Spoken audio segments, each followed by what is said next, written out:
You're about to meet the innovators and influencers who are restoring the judeo-christian foundations of our culture right here on The Patrick Coffin Show. And now, here's your host, Patrick Coffin.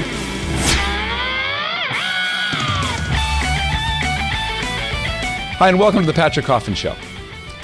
What is America anyway? How do you explain the explosive growth and the unlikely origins of this great country from any measurable angle, from economic to military to agricultural, industrial, and so on? It's just one unlikely event after the other. Well, today we're going to crank through a marvelous new book. It's called The Miracle of America, and the subtitle sort of nails the premise. It's Divine Providence in the Rise of the Republic. Its author is nationally syndicated radio host Michael Medved, author of 12 books, including Right Turns and Hollywood versus America. He's the host of The Michael Medved Show, the number one show in America on pop culture and politics. Michael, thank you so much for joining us. My great pleasure, Patrick. Great to speak to you. The book could be The Miracle of America, but it's The American Miracle. Oh, I'm sorry. I think I'm conflating it with a chapter title. Very good. Yes, The Miracle. Okay. Happy to be corrected because I want to focus on the title and the subject and the predicate, and that is both miracles and the idea of America as something praiseworthy are both in the crosshairs of today's culture. We have, the rise of the atheist movement. Skepticism seems much more entrenched in pop culture than it was when you were and I were younger men. Do you find that people are less likely to see Miracle in America in the same sentence, let alone the same book title? Yes and no. I do think that there is a very real problem that anybody encounters when you think about the United States is we are so prodigiously lucky. And most people realize that, even though most Americans think we're headed in the wrong direction at any given time. They've felt that for a long time. Most people, when they think about their own lives and their own circumstances as Americans, are grateful. And that's not just during Thanksgiving season, it's during any time. And the real question is, how did we get here? How did we achieve this? And basically you're left with one of three explanations. And this, I think, is at the very core of some of our natural spiritual malaise right now. Mm-hmm. Is America is so extraordinary in terms of its dominance economically, militarily, diplomatically, culturally around the world, that you have to say America achieved all of this because we are a guilty, evil, conspiratorial nation that stole the land from Native Americans and committed genocide against them and imported and exploited African slaves and guilty. Mm-hmm. Or you take the position that it's a lot of happy accidents, that we're just the luckiest people who have ever lived, or you believe what our founders did. And what most Americans have believed, and I think still believe, which is that there is a God who controls the world, and that God has a special role for the United States of America. In The American Miracle, I cite Bismarck, who said that God Almighty has special protection for fools, drunkards, small children, lost dogs in the United States of America. No less than Pius XII said that after World War II, America has a genius for great and unselfish deeds. You cite this near the end of your book. Into the hands of America, God has placed the destiny of an afflicted mankind. Is that what the phrase American exceptionalism is kind of getting at? Not that Americans are better than everybody else. It's not a sense of elitism or superiority. You point that out as well. Yeah, I think it is. The essence of American exceptionalism, of course, is believing that America is not like other nations and shouldn't be. And American exceptionalism, belief in American exceptionalism, does not require a belief in providential protection, but they often go together, because if you don't understand that what makes America exceptional has to do with a larger scheme in history, with what I refer to as intelligent design, mm-hmm.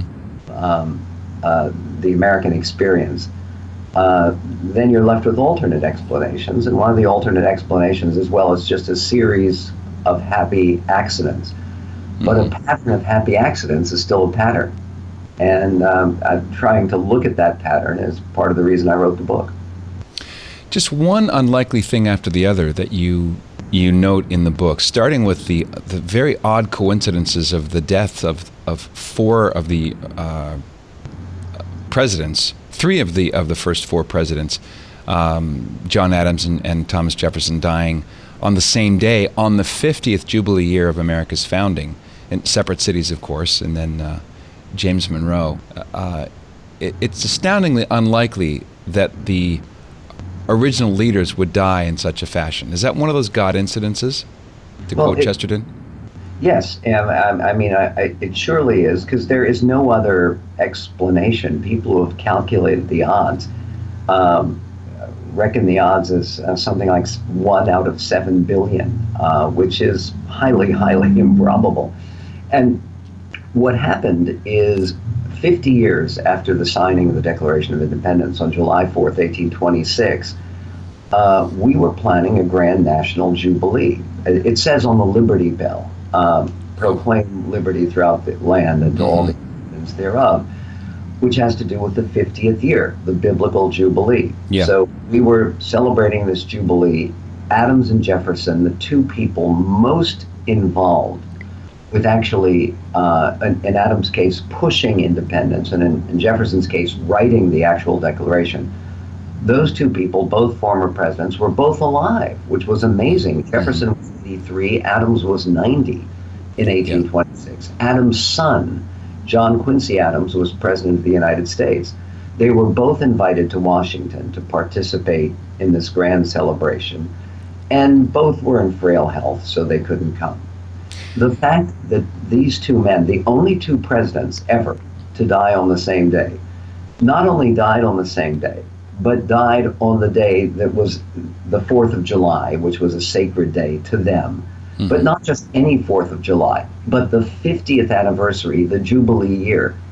Yeah. I cite Daniel Webster in the book, who gave a famous funeral oration for these two giants. And he said, and people believed at the time and ever since, there literally is no way to understand this shocking, in quotes, coincidence without seeing in it some message from the higher power who rules life and death. And then James Monroe, precisely 5 years later. Right. And again, this was not quite such a big deal because James Monroe was less prominent. He was a junior officer in the Battle of Trenton with George Washington, and he was the 5th president of the United States.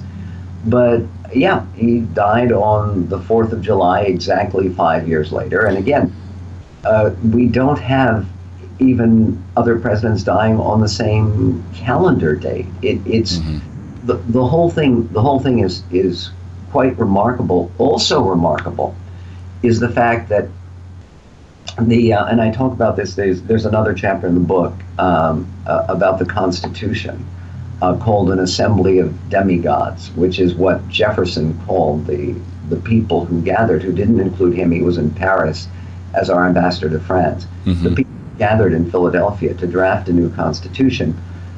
The guiding light of that project was James Madison, and he had kept private diaries of the Constitutional Convention, and he had given instructions that they should only be released after the last person to participate in the Constitutional Convention died. That was him. Yeah, beats the odds. He was not the youngest person by any means who was there, but he was the last one to pass away, and that's also interesting. And the lot of them seem to have wildly beaten the actuarial estimates of how long males should have lived in the 18th century. The idea of someone in their late 80s still of mental acuity and relatively healthy and of mind, if not body, since they couldn't make such a long trip. That itself is unusual. Yes, and again, this takes us back to the Constitutional Convention, which when you think about it, it's totally unprecedented in all of human history. We don't have any system of government anywhere that has lasted with comparably small changes as the American Constitution, which was established in September of 1787.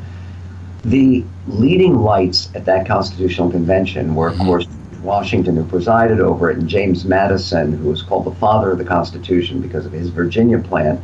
But the other leading light was Benjamin Franklin. He was 81 years old. Right. And he gave some of the most remarkable speeches that he was, and we know exactly what he said because he, in most cases, he was too frail to stand up and deliver the speech. He handed copies of what he had written out by hand to James Wilson, his fellow Pennsylvanian, who spoke with a thick Scottish burr, they called him Caledonia James. And Wilson would declaim these words of Franklin, including a movement that he had in the middle of the convention. They were deadlocked.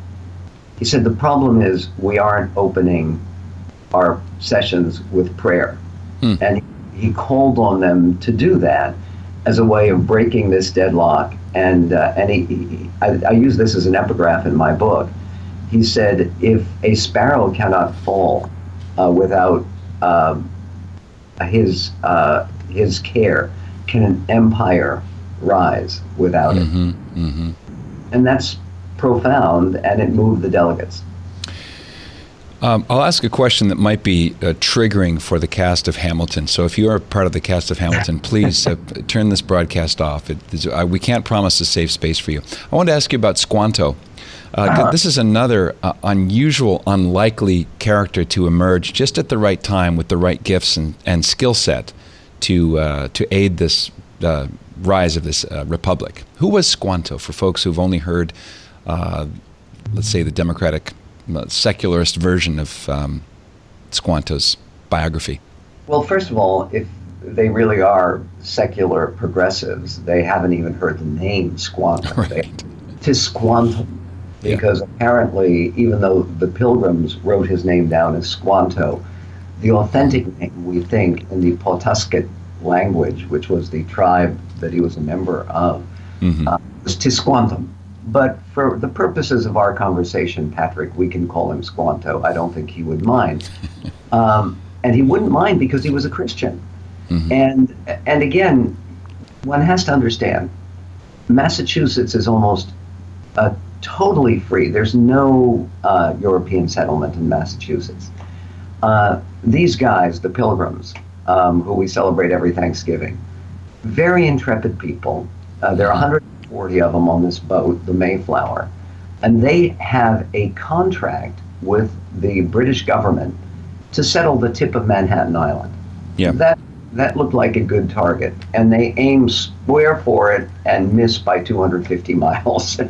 They're blown way off course. And they're trying to figure out, what does God have in mind for us? Because look at this. This is not a good place to settle. It's Massachusetts. It's November. It's cold. There is ice. The Mayflower is frozen in ice. And then they find this perfect spot, and they find it. And it's described by two different eyewitnesses that they're in a boat. They're sort of rowing through frozen water. And all of a sudden, there's a wave that comes out of nowhere and pushes the boat. And the boat goes for feet, and then they are there in Plymouth Harbor, and boom, they land, and they look around, and it's perfect. It was a former Indian village that looked like it had been prepared for their purposes. It included buried corn that they could use.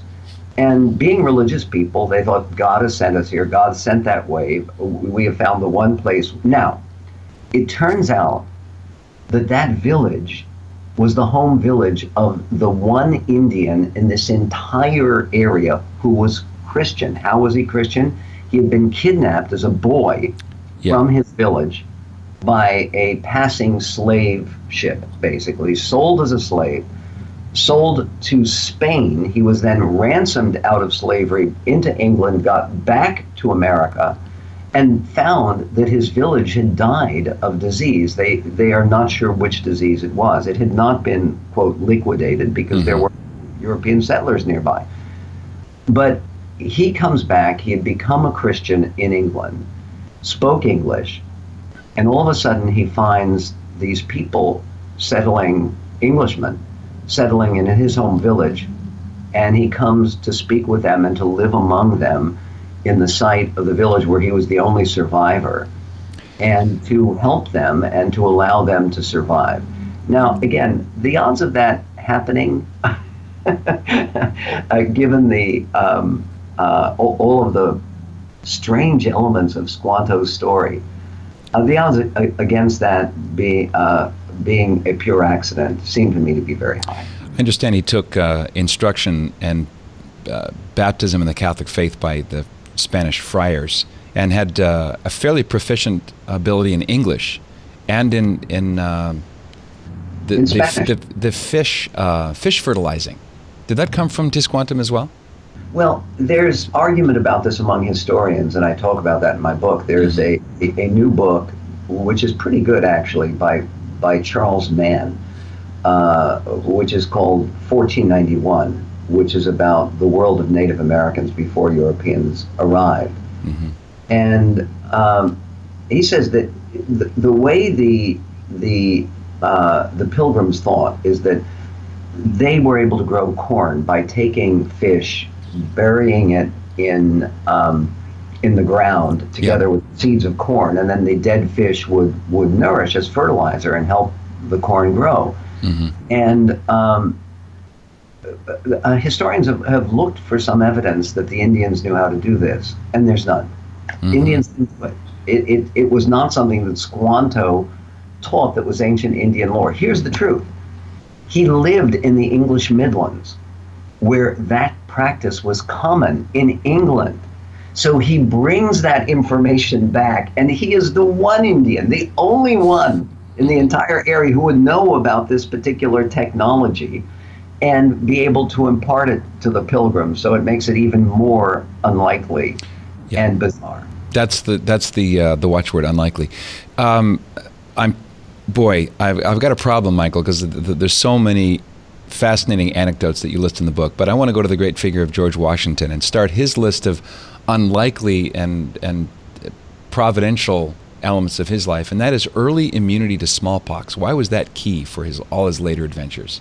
Well, because he was, now the anti-vaxxers are going to hate this, but George Washington, he was with his brother Lawrence, who was a father figure to him, his older brother, mm-hmm. the original proprietor of Mount Vernon. He left Mount Vernon to George. And his brother Lawrence died, and Washington was with him in the West Indies and contracted smallpox and almost died. And you can see that, by the way, in the portraits of Washington. He had visible signs of having lived through this disease, but mm-hmm. he understood that he now had an immunity to this dread disease, which ravaged in the late 1700s, which ravaged communities, Indian communities, and both British troops, but not American troops, because Washington had the Continental Army vaccinated. Mm-hmm. And it was very controversial at the time, as I guess it is now again. But Washington knew better, and this was rather important. The amazing thing about Washington is he was a big guy. They think he was at least 6'2", probably 6'3". He is universally described by contemporaries as a giant at a time when the average height was 5'5", 5'6". I mean, mm-hmm. he just loomed over everybody. 70 British officers participated in the Battle of Monongahela, known as Braddock's defeat, on horseback. 70. Mm-hmm. 69 of them were either killed or wounded. Over 50 were killed. The rest were seriously wounded. George Washington, 23 years old, had 3 different horses shot out from under him. Right. He had a bullet that pierced his hat, went right over his head. He had several bullets that pierced his clothing, mm-hmm. And was untouched. And this was an experience he had throughout his career. In the Revolutionary War, they had 8 years of war. Washington frequently led his troops in battle, riding ahead of them. With a plumed hat, right? Well, not plumed, but he had a large hat, and he's a huge guy, and he rode a huge white horse. And at one point, he was exposed to fire by the most famous marksman in the British Army, Patrick Ferguson. Mm-hmm. And he escaped. And here's the other amazing thing is, okay, we look back at this historically and think, boy, this is kind of amazing. Well, so did contemporaries. There was a Reverend Samuel Davies, who later became president of Princeton University. He was an important guy. And in 1755, obviously 21 years before, or actually 20 years before Washington was appointed commander of the Continental Army. Mm-hmm. Washington's 23. Okay? He comes back from the Battle of Monongahela, and people are amazed at his heroics on the battlefield and being untouched by enemy fire when so many British soldiers were killed or wounded. And Reverend Davies preaches a sermon, and we have the text. And he says, we should thank God because even though we've experienced this defeat, God has raised up this singular heroic youth, Colonel Washington, mm-hmm. who clearly has been chosen by Providence for some signal purpose to his people. Well, it's like a Monty Python sketch. It just keeps on going. The Ever Ready Battery Well, figure. the one I was particularly eager to share with your audience, Patrick, was the story of how the Ursuline nuns won the Battle of New Orleans. Sure, the Battle of New Orleans, right. Yeah, for folks who don't have the compressed version, you, by all means share it. You're more eloquent than I on this story. It's just one of those things where this, by the way, doesn't appear in any of the history books, even though it is very well recorded, and I checked the original sources and eyewitnesses. It's very, very direct. The first convent ever in North America was set up in New Orleans by the Ursulines, mm-hmm. They established the first school for females in North America. Yeah. These very heroic, very remarkable group of ladies who came to the New World. And New Orleans, of course, because of its French origins, it was ruled by Spain for many years before it was purchased by the young United States, had a strong Catholic tradition. And this is where a lot of the first Catholic institutions in what later became America sprang up. But when General Jackson, a militia general, was trying to defend the city of New Orleans against British forces who were invading, who were determined basically to burn the city and to rape the women, and they were very specific about the rapine. The General Pakenham told his troops that they would enjoy New Orleans for its booty and beauty, and it was a threat that people took very seriously because this was a huge British invading force, and the Ursulines began to pray for General Jackson, though emphatically he was not a Catholic. He was a very hot-tempered Presbyterian. Mm-hmm. And they had an image, a statue of the Virgin that had recently been brought there, which they believed that statue, they prayed to the Virgin through this statue, Our Lady of Perpetual Succor. Mm-hmm. It was right. And that helped to preserve their building, their convent, from a fire when the statue first arrived. So on the eve of battle, they fasted, they prayed all night, and then they celebrated Mass on Sunday, January 8th, 1815. And in the middle of Mass, someone ran in and said, "We are saved." During Mass, they could actually hear some of the cannonades that were taking place outside mm-hmm. of town when this battle was going on. Right. In the battle, there were 2,037 British casualties. There were 7 Americans who died. Everyone involved thought it was a miracle. And the Mother Superior of the Ursuline Convent had promised God that they would establish this as a special feast day for forever. And they have. And the Ursuline sisters celebrated. Okay, here's the amazing part, the part that should be in the history books that isn't. Jackson visited the convent which at a time of great anti-Catholic prejudice is remarkable. And he thanked the sisters publicly and very dramatically for their prayers, which he credited with his victory, which is amazing. The Catholic chapter in that story has not been well told. I know there's, I believe only Carol was the only Catholic signer, right? Mm-hmm. And John certainly Carrollton, Maryland, right? I believe it was a Harvard historian said that anti-Catholicism is the last acceptable prejudice. So that these Puritans and deists and theists didn't necessarily look kindly upon their papist brethren. Right, not allowed to vote in New Hampshire. Yeah, no, right. Mm-hmm. This leads to another question, because I want to get to Abraham Lincoln, and that's another great epitome of this unlikely dynamic that you lay out in the book. The idea of even meteorological intervention here at a crucial moment where it's really, we're going down. There's no way we can beat the enemy, whether it's Washington or another, battle in which they're wildly outnumbered and a fierce storm or sleet or rain or something will emerge, or an odd pattern of fog.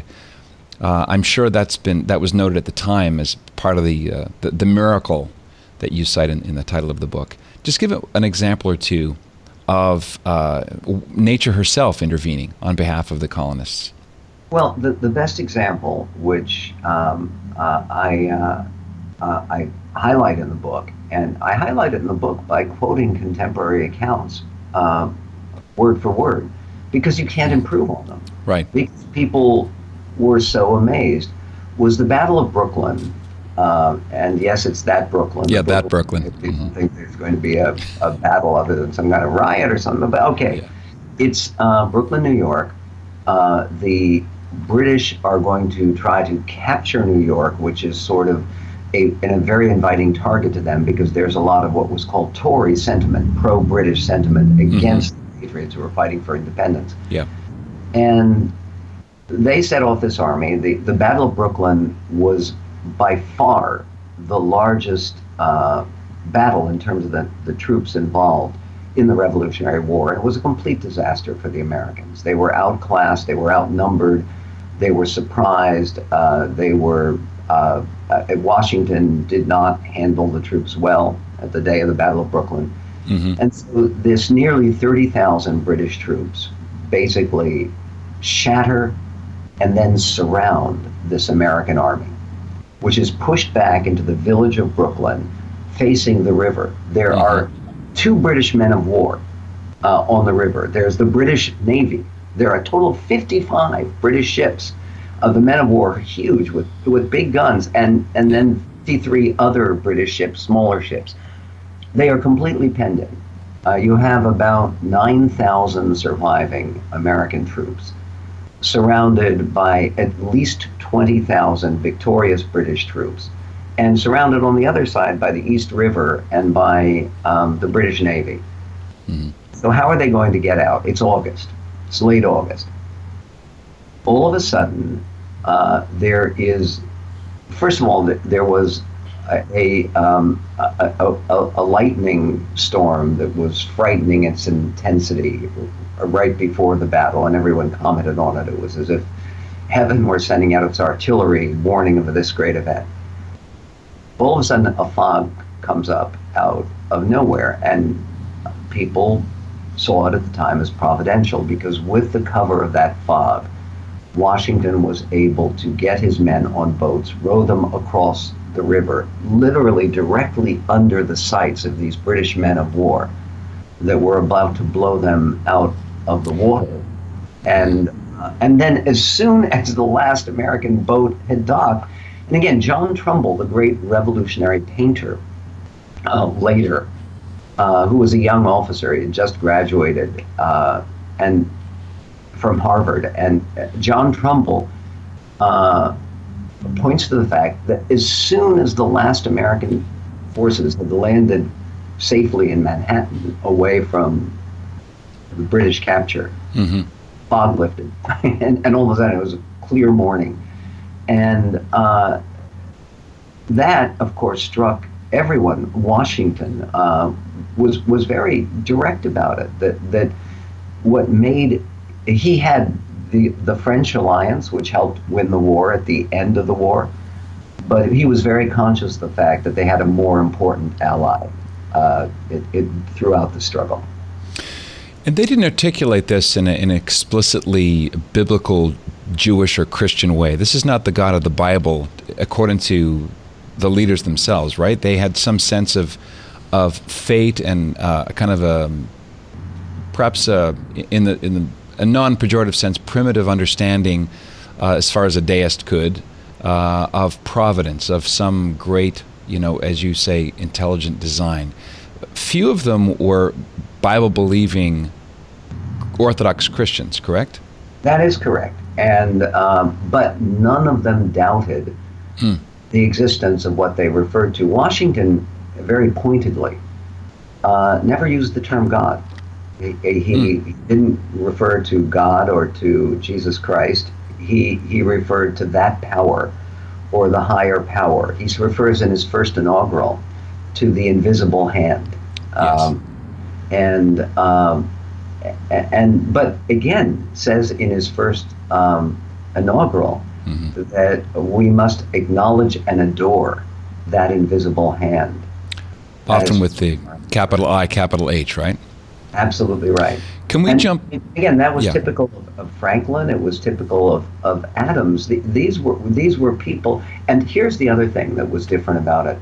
They all recognized that religion was a powerful and necessary force. In other words, even though a lot of these people were unconventional in their religious views, they were very, very unequivocally pro-religion. And in the case of Washington, which very much included the Catholic Church, a number of Washington's generals, one of the generals who was actually captured at that Battle of Brooklyn was an Irish American Catholic, and again the participation of Catholic and Jewish people in the American Revolution.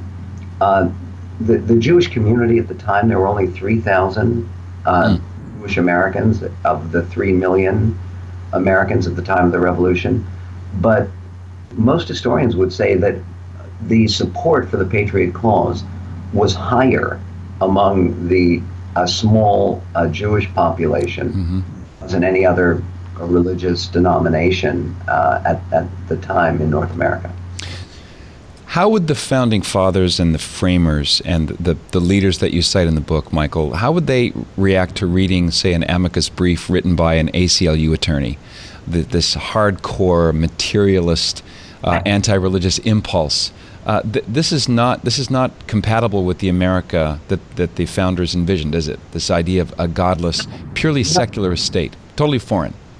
Yes, and the interesting thing is we don't need to even run an imaginary.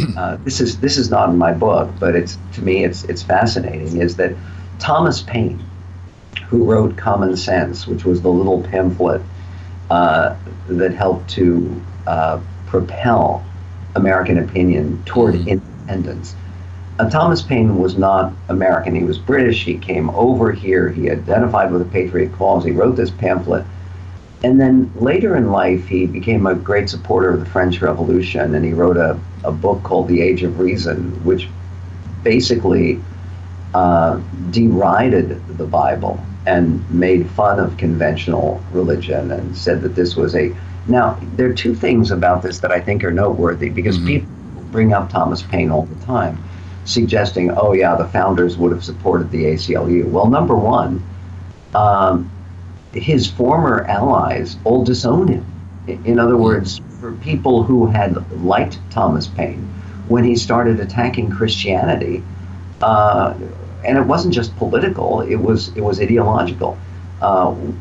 Washington and Adams and Jefferson and people who at one time had honored and aided Thomas Paine separated from him entirely, wanted nothing to do with him. But here's the other thing.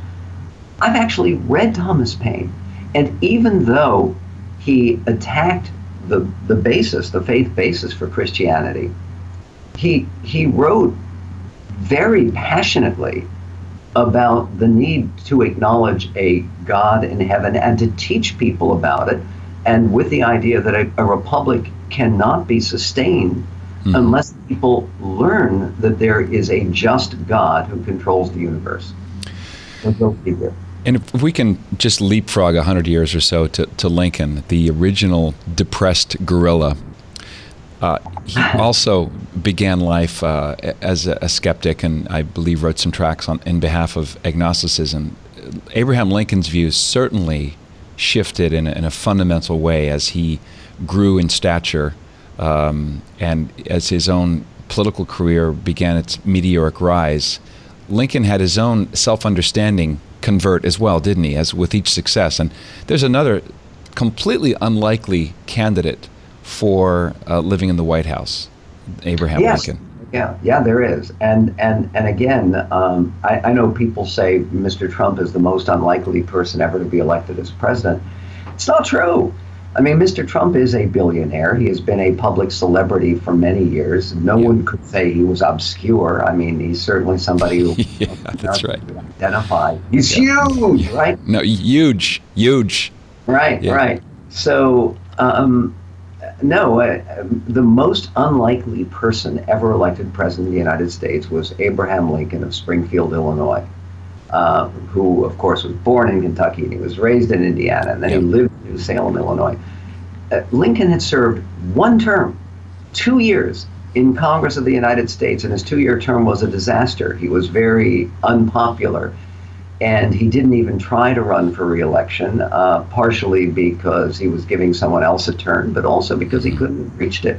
He had lost. He had tried to seek a U.S. Senate seat 3 times, lost every time.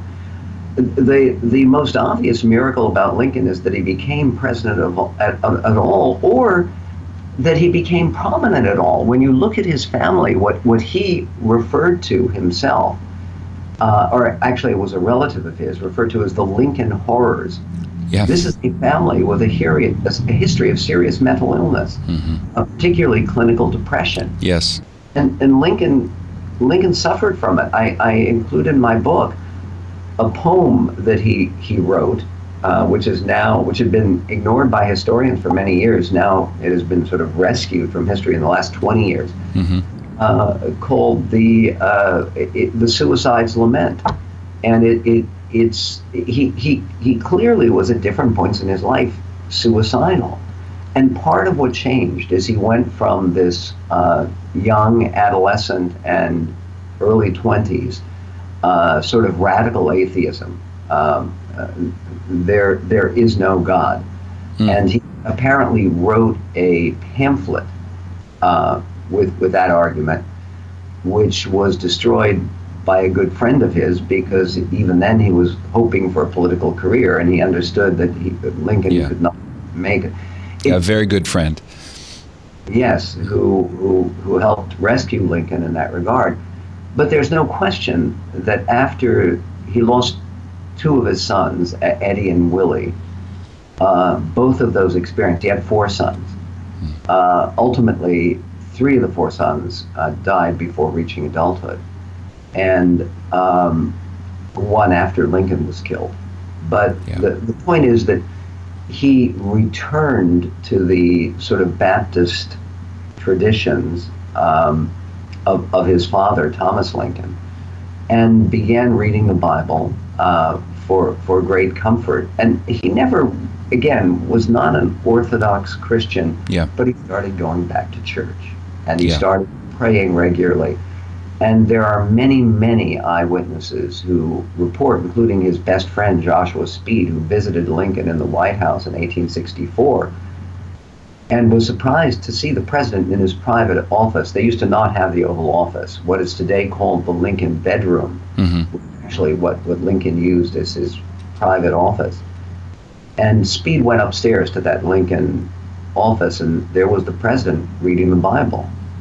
And Speed, who had known Lincoln when he was a young man and fairly contemptuous of religion, said, I'm surprised to see you so occupied, mainly reading from an open Bible. He said, yes, spend much time doing this, and you would profit if you did the same.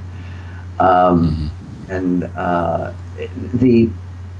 the sense that Lincoln has in his last speech of his life, which was the second inaugural address, it has been described as the greatest sermon ever delivered.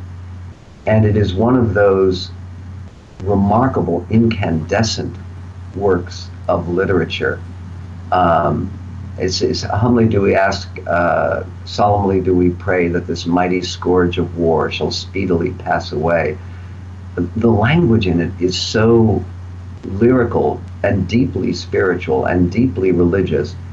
And any mass that were celebrated, this would be an appropriate homily.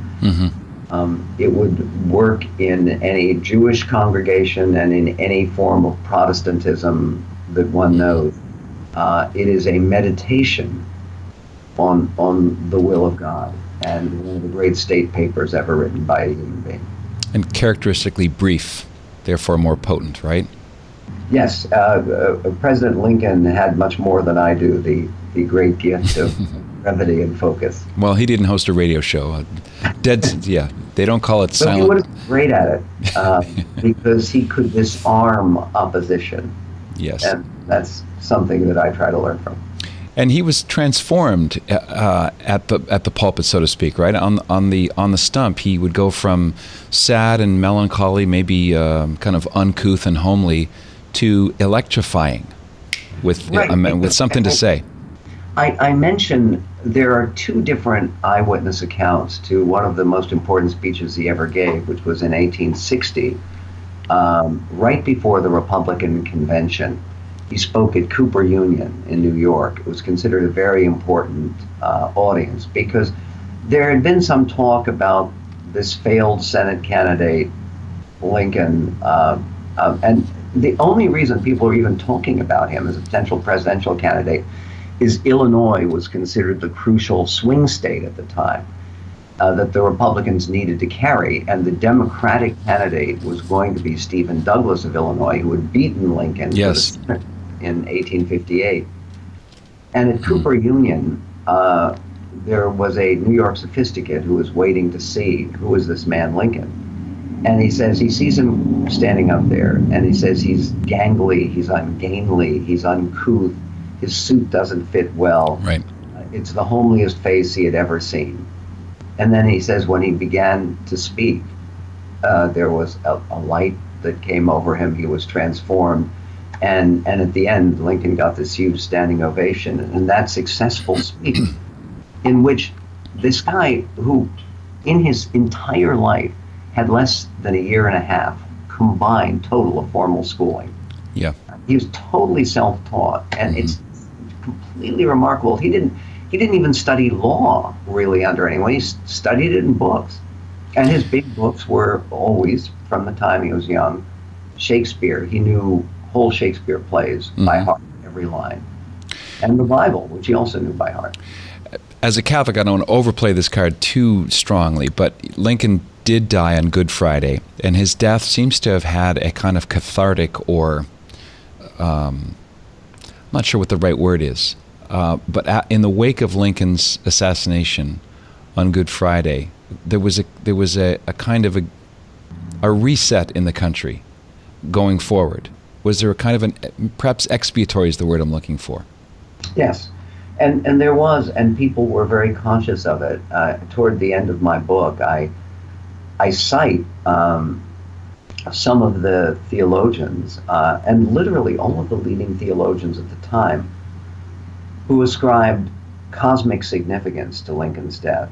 And it's not just that he was murdered on Good Friday. He was. But that on Palm Sunday, preceding that Good Friday, Lee had surrendered to Grant at Appomattox. That was Palm Sunday. And then you have, of course, Palm Sunday to Good Friday. You have the intervening 5 days, which were days of celebration and gratitude. And Lincoln was conscious of all of this drama. And one of the questions that I try to address in The American Miracle is, okay, God raised up Abraham Lincoln for this purpose, and historians will concede that the one biggest advantage that the Union had over the Confederacy was not just greater population and better railroads, but much better leadership, because Lincoln was a remarkable commander-in-chief. Jefferson Davis, who had much more experience in the military and administratively and in politics, Jefferson Davis, the president of the Confederacy, was not. The point about this is, why did fate, Providence, God, take Lincoln at the time that it did on Good Friday in April of 1865?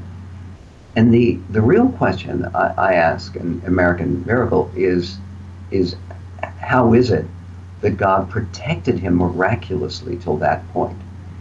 And there are at least 6 other very credible, very serious assassination attempts on Lincoln, including one that put a bullet through his hat. People forget that. Yeah. Yeah. And so really, and Lincoln was conscious of this providential protection. And he had a sense, which came out in a series of private conversations, which I report in the book, that his mission now had been done. That the biblical understanding, the Hebrew word for an angel that's used in the Bible is a malach, which it means a messenger. Angels are messengers from God. Yeah. And according to traditional biblical understanding, that messenger has only one mission. And then you fulfill that mission, then go back to heaven. And people saw Lincoln's mission was to save the Union. He completed that task, and then he was taken at the moment, really, of his greatest happiness and sense of satisfaction in a very challenging life. St. Mother Teresa used to say, we do our bit and we move on. That's beautiful. I didn't know that. Yeah. One of the way you wrap the book up, by the way, it gives me a chance to say the correct book title, The American Miracle, Divine Providence and the Rise of the Republic, is that you give us a long view. People, it's now cliche to say, America has never been so divided, you know, the hashtag Trump and the hashtag Hillary. That's not true, is it? You don't believe that we've never been more divided than we are today? No, we've never been more divided than when we killed 700,000 of each other in between unpleasantness between April of 1861 and April of 1865. Look, I am old enough, it's one of the great virtues of age, to remember the 60s and 70s when there was violence in every major American city. There were race-based riots. There were violent demonstrations against the war in Vietnam. Yeah. There were people seriously talking about the end of America. And America has always been divided from time to time, but one of the things that has been able to bring us together is the idea that God has an argument in the best sense. That's what the Puritans said. God has an argument with this country, meaning that we have not special privileges, but special responsibilities. And I end the book with the conclusion that we should be, Langston Hughes wrote a great poem, the great African-American poet, called America Again, that we should be called to be America again. And that is a country where sure we'll have arguments and disagreements, but let us understand that we also have special responsibilities to fulfill God's plan in history, in which America plays a utterly unique and important role. Well, we continue this unlikely surviving and thriving of America with lots to give thanks for, as this Canadian expat has been given many more reasons to love America thanks to your book. Michael, I thank you so much for carving out some time to be with us today. And Godspeed, and God bless you and Diane richly.